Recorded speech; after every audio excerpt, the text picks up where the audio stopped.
বেছে বেছে 1,20,00,000 নাম বাদ দেওয়া হয়েছে। 22 লক্ষ ভোটারের নাম আমরা তুলতে পেরেছি। এখনো 18 লক্ষ নাম বাদ রয়েছে, তাদের প্রত্যেককে আবেদন করাতে হবে। আজ আমি খুশি, সুপ্রিম কোর্ট ভালো রায় দিয়েছে। নানুরের সভায় বিজেপিকে আক্রমণ শানিয়ে বলেছিলেন মমতা বন্দ্যোপাধ্যায়।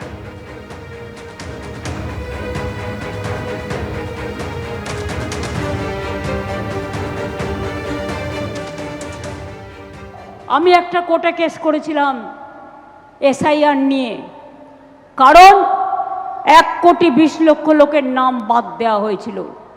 বেছে বেছে যেন উকুন বাজছে। 22 লক্ষ লোকের নাম আমরা ইতিমধ্যেই তুলতে পেরেছি, যতটুকু আমি জেনেছি।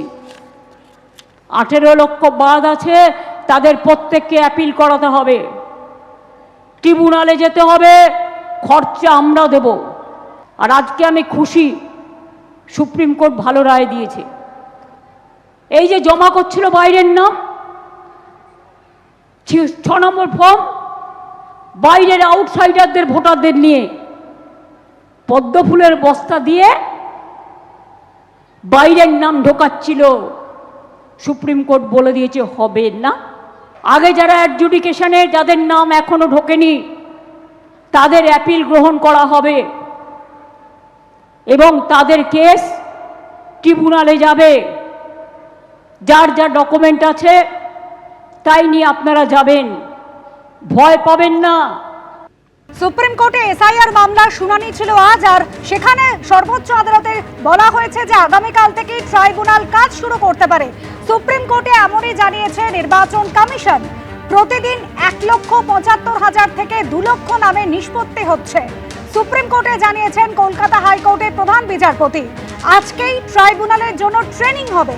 সুপ্রিম কোর্টে জানিয়েছে কমিশন। ট্রেনিং এর কি প্রয়োজন? সুপ্রিম কোর্টে প্রশ্ন রাখেন কল্যাণ বন্দ্যোপাধ্যায়। কিভাবে কম্পিউটার বা সিস্টেম হ্যান্ডেল করতে হবে সেটা জানার জন্য ট্রেনিং। এতে কি অসুবিধা রয়েছে? ইচ্ছে হলে আপনিও যান। কল্যাণ বন্দ্যোপাধ্যায়ের উদ্দেশ্যে এমনই মন্তব্য প্রধান বিচারপতির। রাজ্যের অ্যাডভোকেট জেনারেল রয়েছেন, কিছু বলার থাকলে আপনারা প্রধান বিচারপতিকে জানান। রাজনৈতিক দলগুলি কি প্রয়োজন? জেলা বিচারকদের কাছে আবেদন নিয়ে যাচ্ছেন রাজনৈতিক কর্মীরা। বিচারপতি বিচারকদের বিরক্ত করার কি প্রয়োজন? কল্যাণ বন্দ্যোপাধ্যায়কে উদ্দেশ্য করে মন্তব্য মাননীয় বিচারপতি জয়মাল্য বাগচি।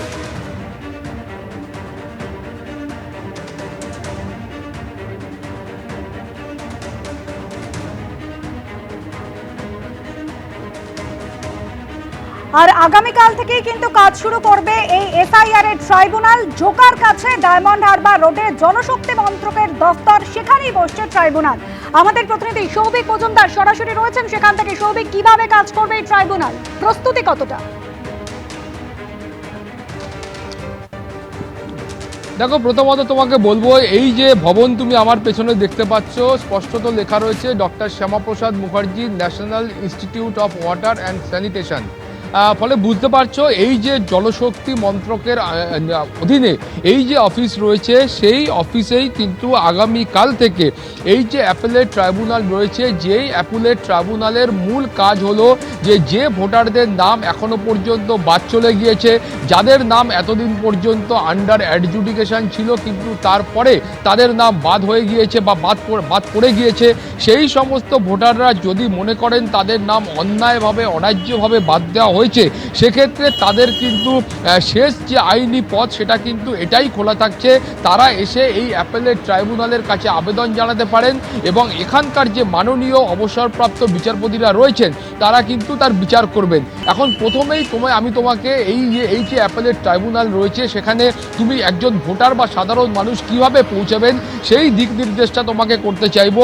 এই যে সামনে আমার ডান দিকে তুমি রাস্তাটা দেখতে পাচ্ছ, এটা কিন্তু ডায়মন্ড হারবার রোড এবং সরাসরি এই রাস্তা জোকা থেকে আসে এবং জোকার দিক থেকে অর্থাৎ জোকা মোড় থেকে তুমি যদি এই রাস্তা ধরে একদম সোজা আসো, তাহলে প্রথমে তোমার বাঁ দিকে IIM জোকা পড়বে, অর্থাৎ Indian institute of management Joka, সেটা প্রথমে রয়েছে। সেখান থেকে 1 কিলোমিটারের কিছুটা বেশি পথ অতিক্রম করলে তারপরে তুমি এখানে এসে পৌঁছবে এবং এই ভবন এবং IIM জোকার মাঝখানে কিন্তু ডায়মন্ড হারবারের পুলিশ সুপারের যে অফিস রয়েছে সেই অফিসও কিন্তু এইখানেই রয়েছে।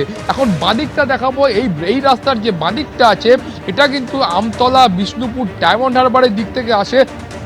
অর্থাৎ যে মানুষরা বা যে ভোটাররা ডায়মন্ড হারবার, বিষ্ণুপুর, আমতলা বা এই সমস্ত দিক থেকে আসবেন তাদের কিন্তু ডান দিকে পড়বে এই ভবন। এখন যেটা তুমি বলছিলে যে এই যে ট্রাইব্যুনাল আছে, এই ট্রাইব্যুনাল কিভাবে বা কি পদ্ধতিতে কাজ করবে, তুমি জানো যে সুপ্রিম কোর্টের কাছে সুপ্রিম কোর্টের নির্দেশ অনুযায়ী ইতিমধ্যেই মাননীয় অবসরপ্রাপ্ত বিচারপতি 19 জন এই ধরনের বিচারপতিদের দিয়ে এই ট্রাইব্যুনাল গঠন করা হয়েছে।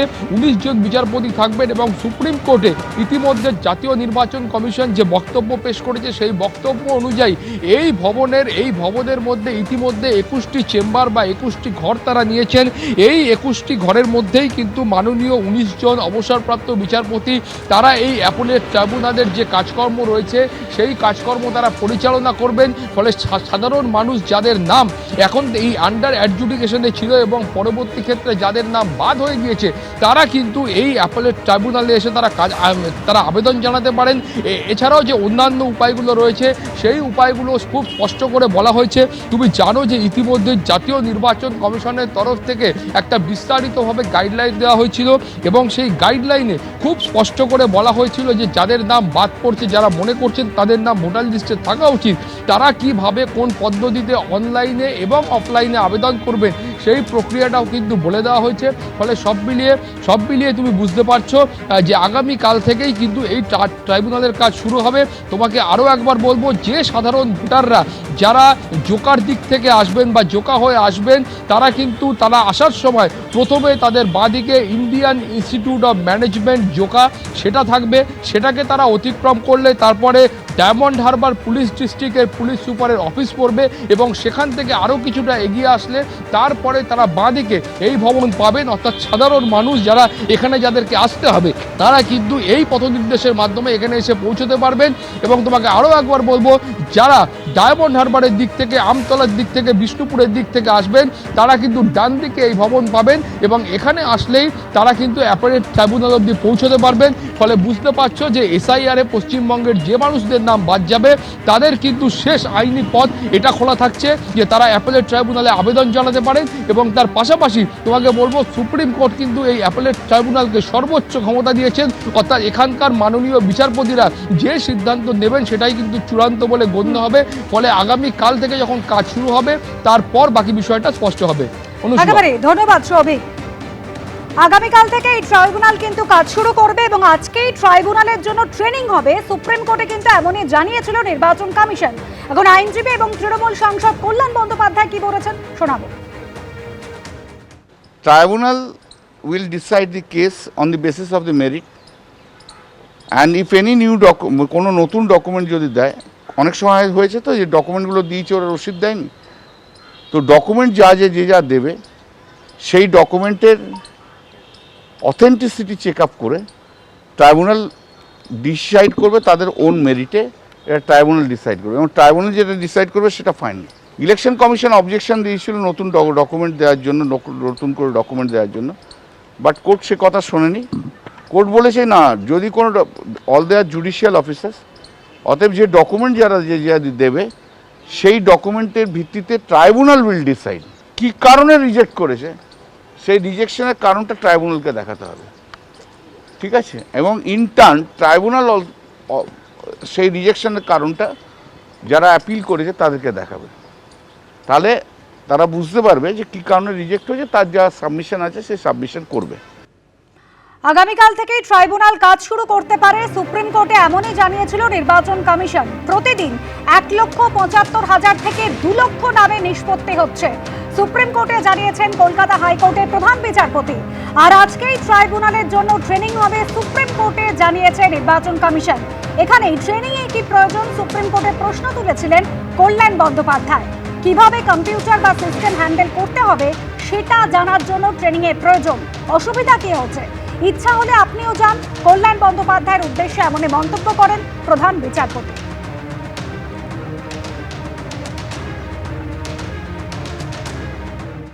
এবিপি আনন্দ এগিয়ে থাকে, এগিয়ে রাখে।